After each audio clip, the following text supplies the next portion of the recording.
Hello friends, आज हम करेंगे स्टैंडर्ड 10 अलजेब्रा का प्रैक्टिस सेट 1.3। तो आज के वीडियो में हम जो टॉपिक कवर करने वाले हैं वो है डिटर्मिनेंट मेथड और क्रेमर्स रूल। तो वीडियो स्टार्ट करने से पहले अगर आप चैनल पर नए हो तो चैनल को सब्सक्राइब करो और बेल आइकन को प्रेस करो ताकि आपको हमारे सारे नए वीडियोस मिलते रहे। और इस वीडियो के कमेंट सेक्शन और डिस्क्रिप्शन बॉक्स में मैंने एक प्लेलिस्ट का लिंक दिया है जिस पर अगर आप क्लिक करोगे तो आपको हमारे सारे 10th के वीडियोस मिल जाएंगे। तो चलो सबसे पहले हम लोग करेंगे डिटर्मिनेंट मेथड, और डिटर्मिनेंट मेथड करने के बाद मैं आपको उसके सारे क्वेश्चन आंसर्स करा दूंगा। उसके बाद हम लोग क्रेमर्स रूल पढ़ेंगे, क्योंकि क्रेमर्स रूल पूरा का पूरा डिटर्मिनेंट मेथड के ऊपर ही है। अगर आपको डिटर्मिनेंट मेथड अच्छे से आ गया तो क्रेमर्स रूल भी आप अच्छे से कर लोगे। तो सबसे पहले अगर आप देखोगे तो आपके टेक्स्ट बुक के पेज नंबर 10 पे ये दिया हुआ है कि ABCD इज़ अ डिटर्मिनेंट, और A और B और CD ये दोनों है रोज, और AC और BD कॉलम है। तो डिटर्मिनेंट मतलब हम लोग को डिटर्मिनेंट मेथड में हम लोग को इन चारों को क्रॉस मल्टीप्लाई करना रहता है और सब्ट्रैक्ट करना रहता है। A को D से मल्टीप्लाई करना है, B को C से करना है, और इसकी एक डिटर्मिनेंट की वैल्यू ये रहती है AD माइनस CD। देखो इसको अच्छे से याद कर लो और भूलना मत, गलती से भी CD माइनस AD मत करना। AD minus AB minus AD minus CB। देखो मैं एक बार फिर से यहाँ पे लिख देता हूँ। एक डिटर्मिनेंट की वैल्यू रहती है AD माइनस CB,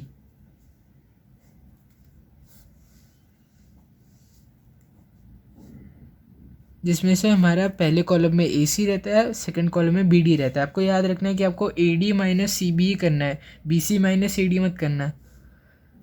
यहाँ पे आपको ऐसे याद रखना पड़ेगा ये। फिर हम लोग कोई भी डिटर्मिनेंट को एक कैपिटल लेटर से डिनोट कर सकते हैं, लेकिन पूरे चैप्टर में हम लेटर D यूज़ करने वाले हैं। तो आपको भी अपने क्वेश्चंस में D ही यूज़ करना है। आपकी टेक्स्ट बुक में लिखा है कि ABCD कोई भी नंबर से, कोई भी हम लोग अल्फ़ाबेट से डिनोट कर सकते हैं, पर आपको ये D से ही करना है। तो क्वेश्चन कैसे आते हैं, एक एग्जांपल देखते हैं। एग्जांपल आपकी टेक्स्ट बुक में दिया है A इज़ इक्वल टू 5, 7, 3 और 9। तो अभी हम लोग ने जो यहाँ पे किया वही यहाँ पे करेंगे। ये क्या है, 5 इंटू 9 और 7 इंटू 3। तो पहले क्या है, ये है हम लोग का A, ये हम लोग का D। तो हम लोग करेंगे AD माइनस CB, मतलब 5 इंटू 9 माइनस 7 इंटू 3। तो ये क्या आ गया, 45 माइनस 21। तो 45 माइनस 21 कितना हो गया, 24। तो ये है वैल्यू हमारे डिटर्मिनेंट की। एंडिंग में अगर आपको लिखना है तो आपको लिखना पड़ेगा कि the value of the therefore the value of the determinant is, आपका नंबर यहाँ पे लिखना पड़ेगा। तो एक और एग्जांपल है आपकी बुक में जो आप थोड़ा सा हार्ड आपको लगता है, पर ये हार्ड ज़रा भी नहीं है। सबसे पहले 2√3, ये आपका एग्जांपल नंबर 3 पेज नंबर 10 पर, ये एग्जांपल नंबर 1 था। फिर यहाँ पे दिया है 2, यहाँ पे 9 और 3√3। तो इसको कैसे करना है आपको, ये भी वही सेम मेथड से आपको खाली क्रॉस मल्टीप्लाई करना है।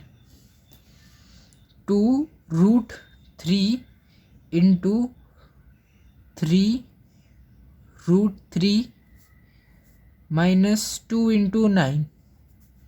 तो ये आपका कैसे आएगा, अभी ये दोनों का अलग कर लो और ये दोनों का अलग कर लो। ये आप अपने मन में कर सकते हो, आपको यहाँ पे दिखाने की ज़रूरत नहीं है। ये स्टेप आपको दिखाने की ज़रूरत नहीं है, आप सीधे कर सकते हो। ये 2, 3 ये दोनों को बाहर ले लिया, √3 को बाहर ले लिया, √3 इंटू √3 माइनस ये क्या है 18। तो ये हो गया। अभी यहाँ पे आपको लिखना है 2 इंटू 3 क्या होता है 6, और √3 इंटू √3 क्या होता है 3 माइनस 18। मतलब हम लोग का डिटर्मिनेंट आ गया 0। तो इस डिटर्मिनेंट की वैल्यू हम लोग को 0 मिल गई। और डिटर्मिनेंट की वैल्यू नेगेटिव में हो सकती है, पॉजिटिव में हो सकती है, या फिर 0 भी हो सकती है। तो ये केस में हम लोग को 0 मिला है। देखो आपको बस इतना याद रखना है कि अगर कोई भी √3 का क्वेश्चन मिल गया तो जो बाहर के नंबर है उन लोग को बाहर ले लो, और √3 सेम रूट वाले रहने चाहिए। ऐसा नहीं कि अगर यहाँ पे √5 है और √6 है तो आप ये दोनों को एक नंबर नहीं ले सकते। अगर √5 और √5 ही दिया हुआ है तो आप इसको 5 लिख सकते हो। अगर आपको ये समझना रहे तो मैं बता सकता हूँ कि कोई भी रूट में देखो अभी 5 की पावर क्या है 1। आपने अगर पावर और डिग्रीज को अच्छे से पढ़ा रहेगा तो आपको शायद इससे समझ में आ जाए कि अभी 5 की पावर है 1, तो 5 की पावर 1 में 5 = 5 रहता है। और √5 के टाइम पे 5 की पावर रहती है हाफ। ये 5 की पावर अभी रूट में हमेशा हाफ रहती है पावर। और अगर 5 की पावर 0 रहेगी तो आपको पता ही वो 1 रहेगा। तो देखो हमने यहाँ पे पढ़ा रहेगा पिछले साल कि a⁻m × a⁻n = am+n ऐसा है। और अगर हम लोग ने ऐसा लिया है a⁻m / a⁻n तो वो रहेगा am-n। ये हम लोग ने पिछले स्टैंडर्ड में पढ़ा है। तो इसी को हम लोग अभी अप्लाई करेंगे, क्योंकि अभी हमारे पास a क्या था √5, मतलब हम लोग का a है 5 और रूट के टाइम पावर क्या रहती है हाफ। ये केस में हम लोग के पास दोनों m है कि a⁻m × a⁻m = am+m। हम लोग को मिल जाएगा a है 2m। तो हम लोग इधर यही करेंगे 5 power half × 5 power half = 5 1/2 + 1/2 = 5 power 2/2 जो कि रहेगा 5 पावर 1। और 5 पावर 1 किसके इक्वल है 5 के इक्वल। तो ऐसे हम लोग को मिल जाएगा। तो अभी हम लोग सारे क्वेश्चन स्टार्ट करते हैं। जैसे ही हमारे डिटर्मिनेंट के क्वेश्चन हो जाएंगे मैं आपको बताऊंगा क्रेमर्स रूल कैसे करना है। तो ये क्वेश्चन आपको एक्टिविटी के फॉर्म में दिया है। ये क्वेश्चन आपको एग्जाम में आ सकते हैं 2 मार्क्स के लिए, क्योंकि यहाँ पे 4 बॉक्सेस है तो एक बॉक्स के हाफ मार्क, तो 4 बॉक्स के 2 मार्क्स। तो अभी सबसे पहले हम लोग ने क्या किया था, इससे हम लोग करते हैं ये 3 × 5 मतलब यहाँ पे 5 है, 2 × 4 मतलब यहाँ पे 2 है, 3 5 = 15, 15 - 8 7। ये आ गया हमारा आंसर। इस डिटर्मिनेंट की वैल्यू है 7। तो अभी क्वेश्चन नंबर 2 में हमें सिर्फ 3 सब क्वेश्चन दिए। उन 3 सब क्वेश्चन के बाद हम लोग क्वेश्चन नंबर 3 करेंगे।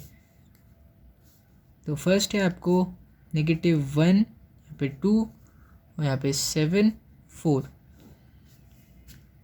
तो हम लोग को अगर ये स्टेप वाइज लिखना है तो हम लोग इसको ऐसे लिखेंगे = -1 × 4 - 7 × 2।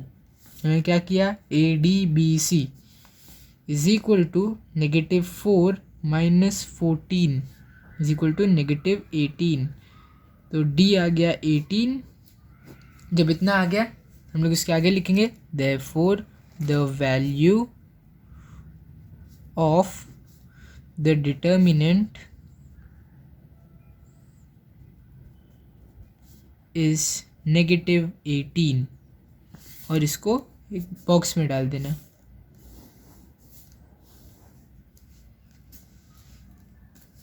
अभी क्वेश्चन नंबर 2 करते हैं। क्वेश्चन नंबर 2 में दिया है 5 -7 3 0।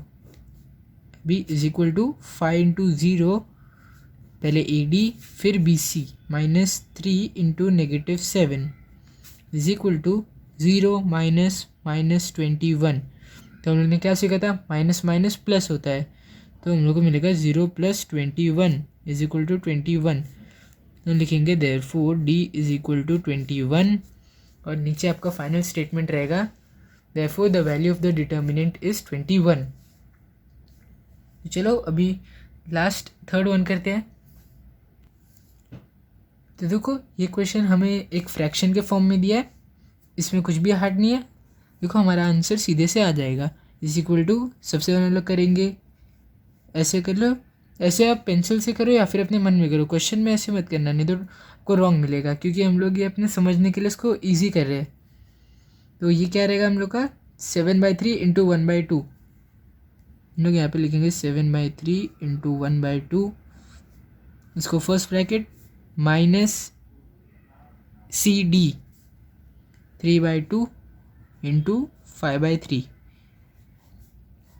तो ये क्या रहेगा 7/6, ये तो 1 ही है, और नीचे 3/2 ये रहेगा 6, माइनस ये क्या है 15, ये है 6, तो इज इक्वल टू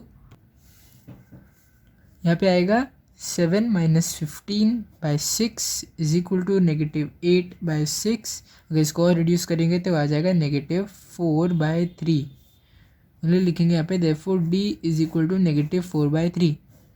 अभी आप लास्ट स्टेटमेंट लिख सकते हो, therefore the value of the determinant is -4/3। तो हमारा डिटर्मिनेंट मेथड के ऊपर सारे क्वेश्चंस कंप्लीट हो गए। अभी हम क्रेमर्स रूल स्टार्ट करते हैं। तो देखो, अगर आपने क्रेमर्स डिटर्मिनेंट मेथड अभी तक मास्टर कर लिया रहेगा तो क्रेमर्स रूल मास्टर करने में आपको टाइम नहीं लगेगा।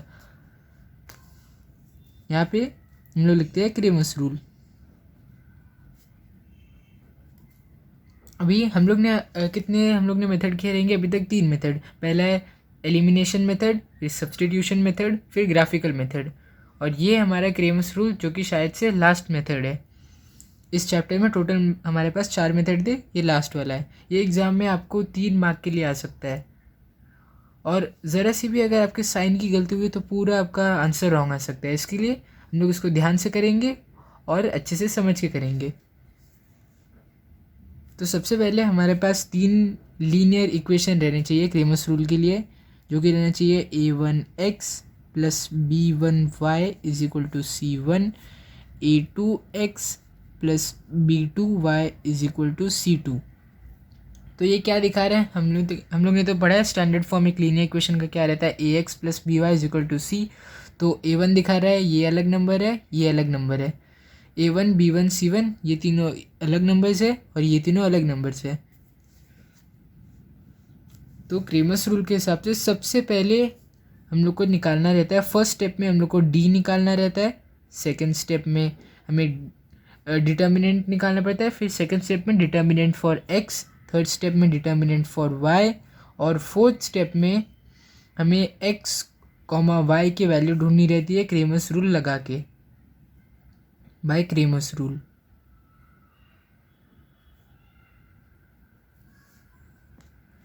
तो यहाँ पे हम लोग पहले फर्स्ट स्टेप करते हैं। d का फॉर्मूला है d, dx और dy, और xy का भी फॉर्मूला है। तो यहाँ पे आपको टोटल 5 फॉर्मूला याद रहने चाहिए। तो d का तो मैं आपको एक ट्रिक बता दूंगा, सॉरी d आपको याद करना पड़ेगा, बाकी सबके लिए मैं आपको एक ट्रिक बताता हूँ।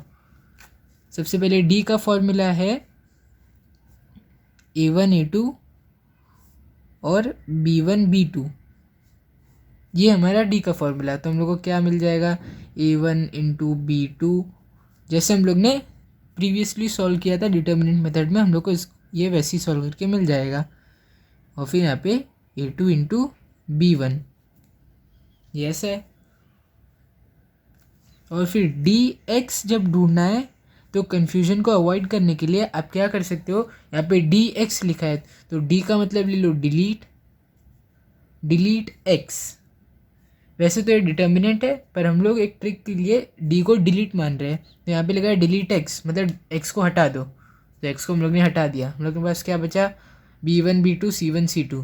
तो इसका फॉर्मूला क्या बनता है, फॉर्मूला में b1 पहले नहीं आता, फॉर्मूला में पहले हम लोग को c1 लिखना पड़ेगा। अगर आपने c नहीं लिखा तो देखो फॉर्मूला ये बनता है c1 c2 b1 b2, ये हमारा फॉर्मूला। तो देखो हम लोग ने x को डिलीट कर दिया, क्या बचा b और c। तो पहले हम लोग ने c लिखा फिर b लिखा। अगर आपने दोनों की वैल्यूज़ को इंटरचेंज कर दिया तो आंसर आपका रॉन्ग आएगा। पहले b1 मत लिखना ये सोच कर कि आंसर सेम ही आने वाला है, पहले c1 c2 लिखना फिर b1 b2 लिखना। तो फिर हम लोग को वैसे ही आ जाएगा c1 into b2 minus b1 into c2। तो अभी थर्ड में क्या है, dy का फॉर्मूला। तो ये फॉर्मूला हम लोग को मिल गया डिटर्मिनेंट का A1 A2 B1 B2 dx का C1 C2 B1 B2। अभी डी का मतलब क्या है, डिलीट y, मतलब हम लोग को y को डिलीट करना है इस बार, तो y को हटा दो, y का कोएफिशिएंट भी हट गया और हम लोग को फॉर्मूला मिल गया। ये जो दो बचे हैं ये दोनों में हमारे फॉर्मूलाज है, A1 A2 C1 C2, ये है हमारा फॉर्मूला। तो अगर इसको आगे लेके जाएंगे तो ये ऐसे हो जाएगा -C1 × A2। तो देखो ऐसे ही आपको याद रखना है। और अगर हमें x और y का फॉर्मूला चाहिए तो वो बहुत इजी है। x का क्या है, जो हमारा डिटर्मिनेंट फॉर x है उसको डिटर्मिनेंट से डिवाइड करना है खाली, dx/d।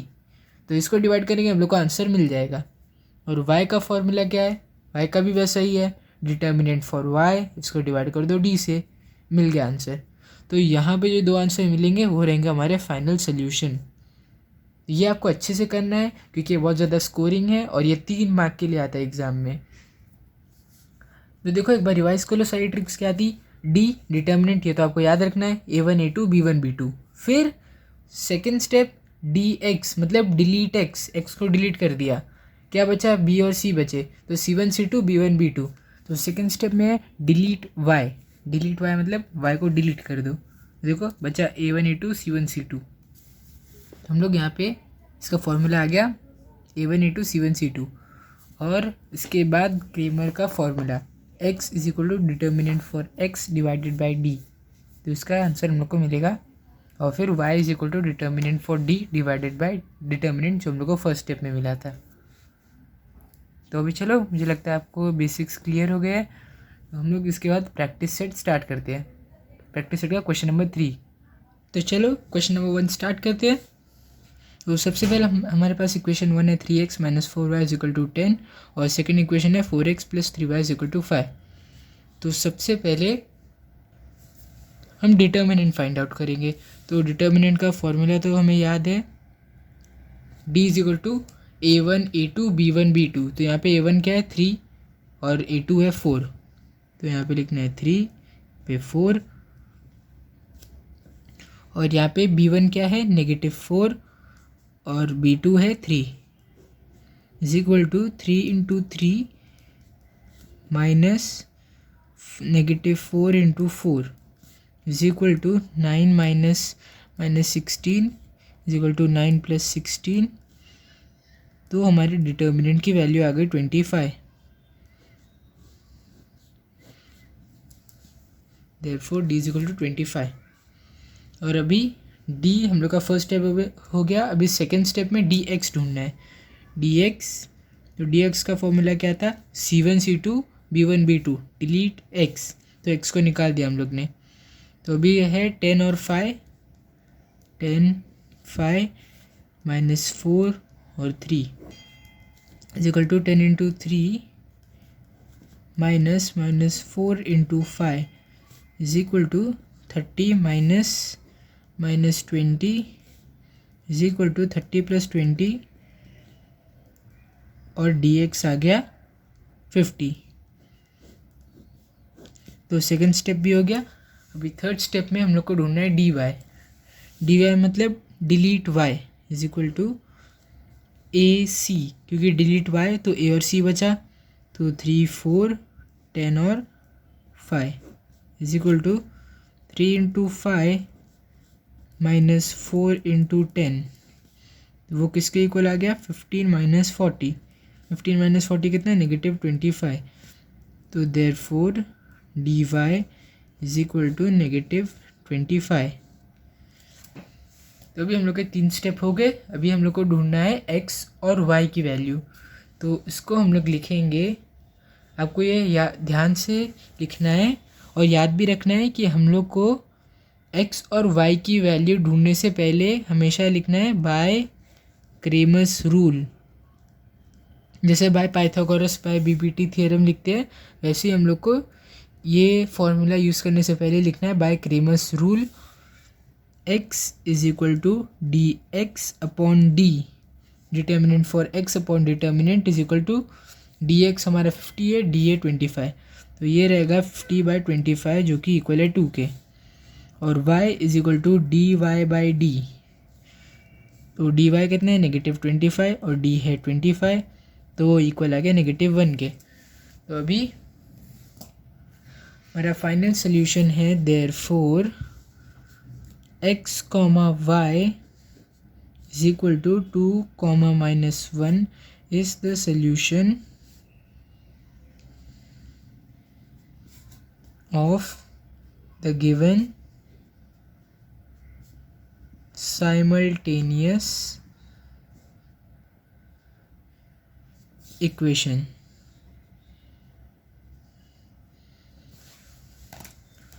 तो यहाँ पे हमारा क्वेश्चन नंबर 1 कंप्लीट हो गया। अभी क्वेश्चन नंबर 2 करते हैं। तो चलो क्वेश्चन नंबर 2 स्टार्ट करते हैं। तो इसको सॉल्व करने से पहले हम लोग को इसको सिंप्लीफाई करना पड़ेगा, क्योंकि हम लोग को स्टैंडर्ड फॉर्म में नहीं दिया है। तो सबसे पहले हम लोग इसको स्टैंडर्ड फॉर्म में कन्वर्ट करेंगे। तो पहले सोल्यूशन, फिर हम लोग इक्वेशन 1 को सिंप्लीफाई करेंगे। यहाँ पे 4x + 3y - 4 is equal to 0, तो हम लोग लिखेंगे 4x + 3y is equal to 4, ax + by is equal to c के फॉर्म में। ये आ गया, ये इक्वेशन 1। और सेकंड है 6x is equal to 8 - 5y। तो हम लोग इसको एक और बार सिंप्लीफाई कर सकते हैं। तो ये हम लोग को दिया हुआ है और हम लोग ने सिंप्लीफाई किया 6x + 5y is equal to 8। तो ये दोनों इक्वेशन हो गए सिंप्लीफाई। भी हम लोग स्टार्ट करते हैं इसको सॉल्व करना। तो सबसे पहले हम लोग d ढूंढेंगे। तो d का formula a1 a2 b1 b2। तो a1 है यहाँ पे 4 और यहाँ पे 6। तो गलती से भी आप यहाँ पे मिस्टेक मत करना, इसकी जगह +5 की जगह -5 मत ले लेना। अच्छे से ध्यान से दोनों इक्वेशन को देखना और कंपेयर करना। अगर चाहिए तो इसको ऐसे छुपा लो, फिर देखो a1 a2 b1 b2 यहाँ से। क्योंकि अगर आप जल्दी जल्दी अब लिखोगे ना तो गलती से शायद आपकी नज़र यहाँ पे पड़ जाए और आपको दिख जाए -5 है, तो आप +5 की जगह -5 लिख दोगे। तो इसके लिए इसको ध्यान से देखना। इक्वेशन 1 में ये है 4, इक्वेशन 2 में ये है 6, फिर ये +3, ये +5, 3 5 इज इक्वल टू 4 × 5 - 3 × 6। तो ये बन जाएगा 20 - 18। तो d की वैल्यू आ गई 2, therefore d is equal to 2। ये था फर्स्ट स्टेप। अभी dx डिलीट x, तो हमारे पास रहेगा c और b। यहाँ पे है 4, यहाँ पे 8, इक्वेशन 1 का 4, यहाँ पे 8 और फिर यहाँ पे 3 और +5 इज इक्वल टू 4 × 5 - 3 × 8। तो 4 × 5 है 20, 3 × 8 है 24, तो इसकी वैल्यू आ गई -4 dx। अभी dy डिलीट y, मतलब a और c। तो सबसे पहले यहाँ पे है 4 और 6, 4 6, यहाँ पे 4 8, 4 8 is equal to 4 × 8 - 4 × 6। 4 8s are 28, 4 6s are 24, sorry 4 6s are 32, 4 6s are 28, 32 - 8 4, dy आ गया 4।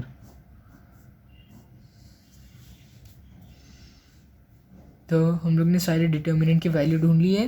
अभी हम लोग ढूंढते हैं x और y की वैल्यू। तो by Cramer's rule x is equal to dx upon d which is equal to -4/2 is equal to -2, और y is equal to dy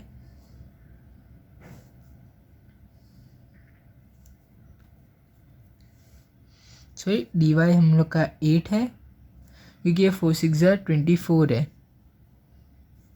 तो यहाँ पे एक करेक्शन कर लेते हैं। 32 - 24, 32 - 24 क्या है 8। तो dy/d इज इक्वल टू 8/2, ये 4। तो भी फाइनल स्टेटमेंट लिखेंगे therefore x, y is equal to -2, 4 is the solution of given simultaneous equation. यहाँ पे आप स्टेटमेंट कंप्लीट कर लेना। अभी करते हैं थर्ड वन। तो चलो थर्ड वन करते हैं। थर्ड वन भी इजी है फर्स्ट के जैसा। सॉल्यूशन, सबसे पहले हम लोग डिटर्मिनेंट ढूंढेंगे।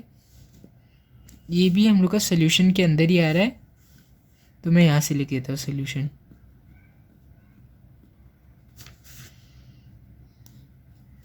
क्योंकि हम लोग को इक्वेशन तो अज्यूम करने ही पड़ेंगे।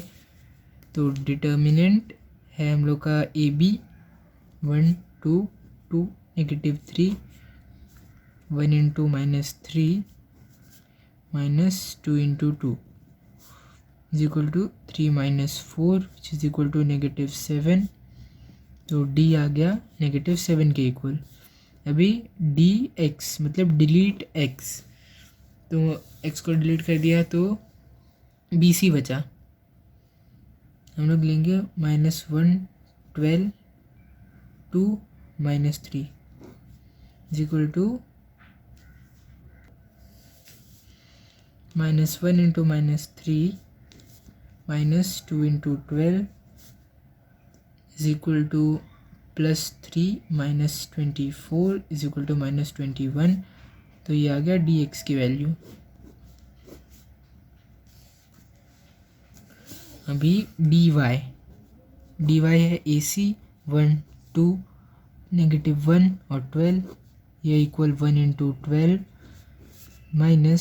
-1 into 2 is equal to 12 + 2 is equal to 14। तो डी वाई आ गया 14। तो अभी हमारा थर्ड स्टेप भी हो गया। अभी लास्ट के 2 step by Cramer's rule.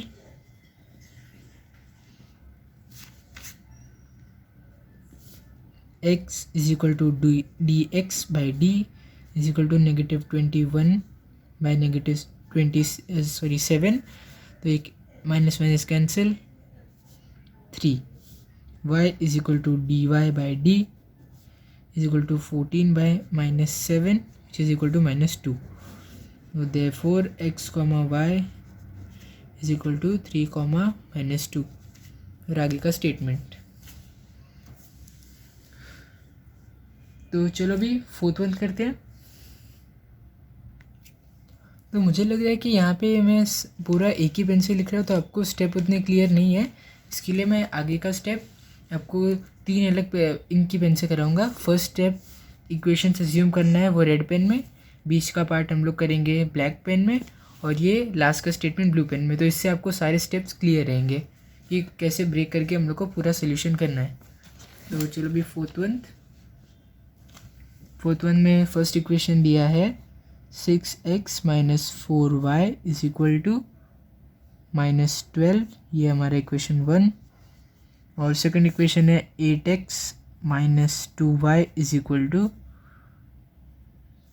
8x - 3y is equal to -2। ये इक्वेशन नंबर 2। तो फर्स्ट पार्ट है हमारा इक्वेशन एज्यूम करना, जो हम लोग ने कर लिया। अभी सेकंड पार्ट है तीनों डिटर्मिनेंट्स को ढूंढना।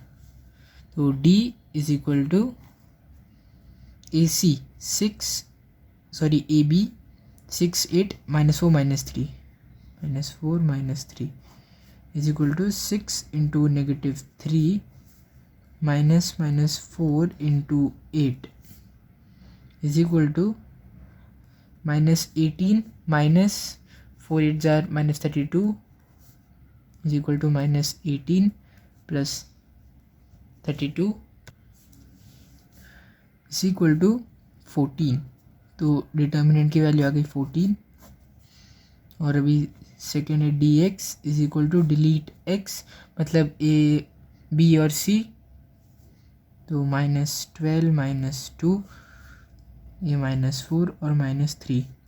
और हर जगह माइनस है, मतलब हम लोग को कुछ नहीं इसमें चेंज करना है, एकदम प्लस जैसा ही है ये। -12 into -3 -4 into -2 is equal to +36 और माइनस, ये माइनस माइनस प्लस हो जाएंगे 8। तो 8 तो प्लस में ही है, दोनों माइनस माइनस प्लस हो गए। तो ये रहेगा 36 - 8 विच इज़ इक्वल टू 28। तो dx की वैल्यू भी मिल गई, फिर देयरफॉर डाल देंगे।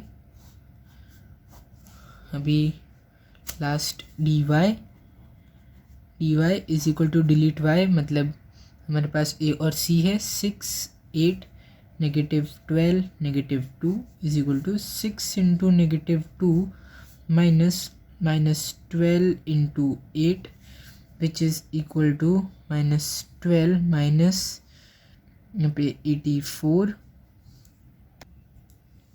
सॉरी यहाँ पे -96, 12 8 96 is equal to -12 minus minus plus 96 is equal to 84। तो dy की वैल्यू आ गई 84। ये last step, by Cramer's rule x is equal to dx upon d is equal to 28/14 which is equal to 2, y is equal to dy by d which is equal to 84/14। तो 14 6 are 84, therefore x comma y is equal to 2,6। और इसके आगे हमारा statement है। तो चलो अभी 5th question करते हैं। 5th क्वेश्चन जहाँ तक की है वो उसमें आपको थोड़े से खाली बड़े नंबर है, बाकी अगर है तो आपका पूरा सिंपल ही है, खाली x और y की जगह m और n दे दिया है। तो चलो अभी 5th वन भी करते हैं।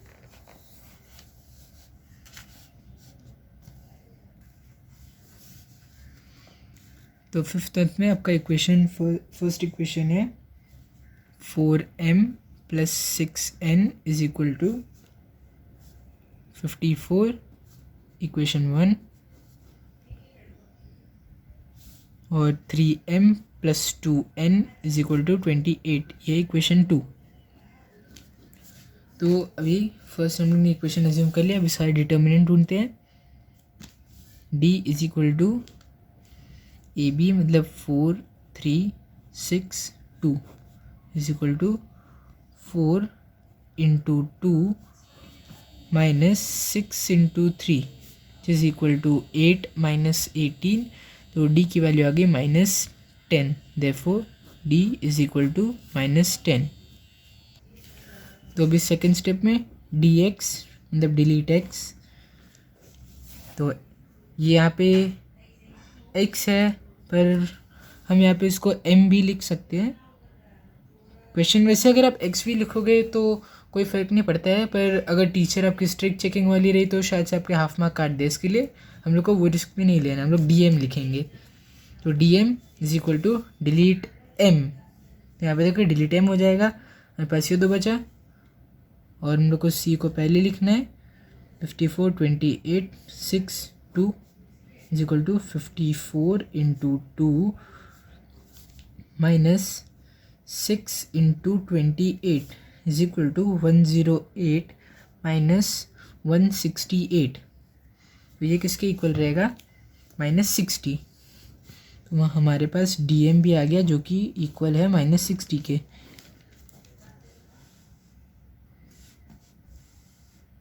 अभी dn मतलब डिलीट n, तो n को डिलीट कर देंगे तो क्या बचेगा 4 3 54 28।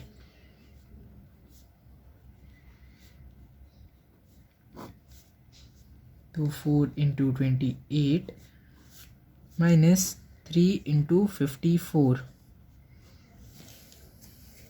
तो ये हमारा इक्वल 112 माइनस 54 इंटू 3 162, और ये इक्वल रहेगा -50 के। तो हमारे पास dn भी आ गया जो कि है -50 के। अभी हमारा लास्ट स्टेप,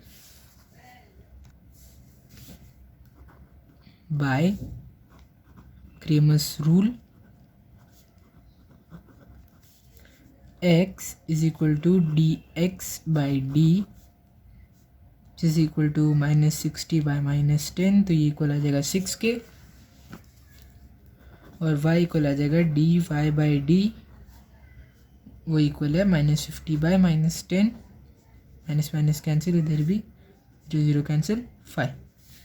तो therefore x, y is equal to 6, 5। तो मैंने तो आपको ट्रिक बताया कि कैसे आपको चेक करना आपका एक आंसर सही है कि रॉन्ग है। ये जो वैल्यू आई है दोनों में से एक इक्वेशन में पुट करके देख लो, अगर आंसर दोनों साइड इक्वल है तो मतलब हमारे आंसर सही है। इस बार हम लोग करते हैं m कितना मिला हम लोग को 6, n कितना मिला 5, तो फिर 4 6 जार 24, 6 5 जार 30, 24 प्लस 30 इक्वल है 54 के, मतलब दोनों इक्वल है, मतलब हम लोग का आंसर भी राइट है। चलो अभी लास्ट वन करते हैं। लास्ट वन वैसे कुछ भी अलग नहीं है, इसमें बस आपको इक्वेशन 2 को थ्रू आउट बाय मल्टीप्लाई करना है थ्रू आउट बाय 2। चलो पहले इक्वेशन लिखते हैं। ये आपका क्वेश्चन नंबर 6। इक्वेशन 1 है आपका 2x plus 3y is equal to 2, ये हमारा इक्वेशन 1। और x minus Y by 2 is equal to 1/2, ये हमारा इक्वेशन नंबर 2। तो अभी हम लोग सबसे पहले क्या करेंगे, मल्टीप्लाई करेंगे इक्वेशन 2 को बाय 2। तो इस पूरे इक्वेशन को 2 से मल्टीप्लाई करने के बाद हम लोग को मिलेगा 2x minus Y is equal to 1, ये हमारा इक्वेशन 3। तो अभी हम लोग को हमारे इक्वेशंस मिल गए। अभी हम लोग d की वैल्यू देखते हैं। d is equal to A B. तो यहाँ पे ध्यान से करना, यहाँ पे a1 भी 2 है, a2 भी 2 है, तो यहाँ पे गलती से भी a2 को 1 मत लेना, क्योंकि हम लोग को इक्वेशन 3 को कंसिडर करना है, अभी 2 को नहीं करना है। तो यहाँ पे है 2 2, यहाँ पे +3 और यहाँ पे -1, 3 -1। तो d इक्वल है 2 इंटू -1 -3 इंटू 2 के। सॉरी, ये हम लोग को ब्लैक पेन से करना था, पर जाने दो, यहाँ तक हम लोग ने कर लिया है। -2 इंटू -2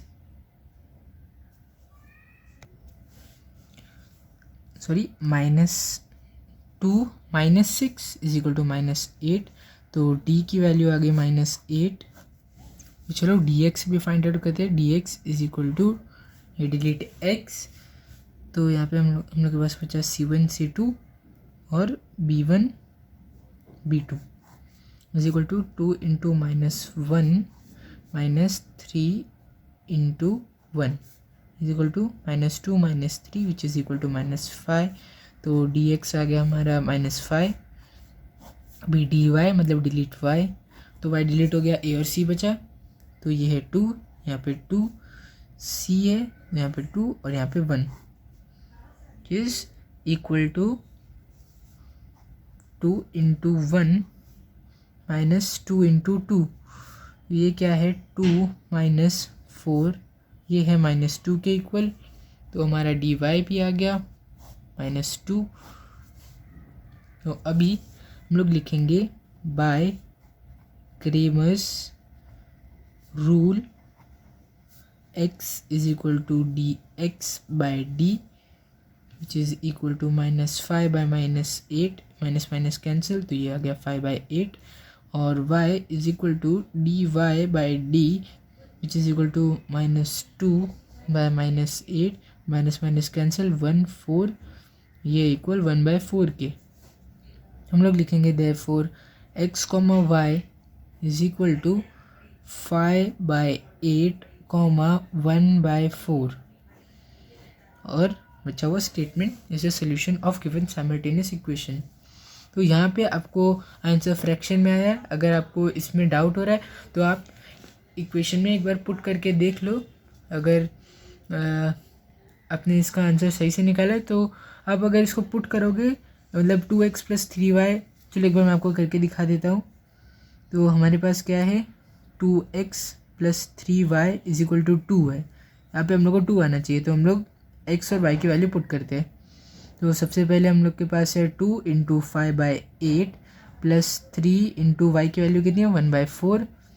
तो ये है इक्वल, ये कट गया, यहाँ पे कैंसिल हो गया 1 4 इज इक्वल टू 5/4 प्लस 3/4, तो ये इक्वल 8/4 के, और 4 1 ज़ा 4, 4 2 ज़ा 8, तो 2 आ गया, मतलब हमारा आंसर सही है।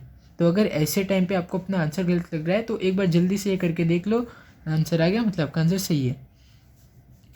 तो यहाँ पे हमारा पूरा ये कंप्लीट हो गया है प्रैक्टिस सेट 1.3।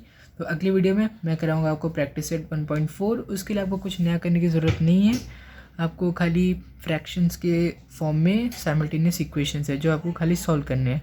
तो ये थोड़े लंबे जाते हैं, वो भी आपको 3 मार्क्स के लिए आते हैं क्योंकि वो थोड़े लंबे रहते हैं, और ये क्रेमर्स रूल भी 3 मार्क के लिए आता है। तो ये 3 मार्क्स के क्वेश्चन है, 3 मार्क्स के क्वेश्चन मजाक में मत लेना, इसको अच्छे से प्रैक्टिस करना। क्रेमर्स रूल जितना प्रैक्टिस करोगे उतना अच्छा है आपके लिए। तो सिर्फ क्रेमर्स रूल ही नहीं, आपको सारे सम्स अच्छे से प्रैक्टिस करने हैं।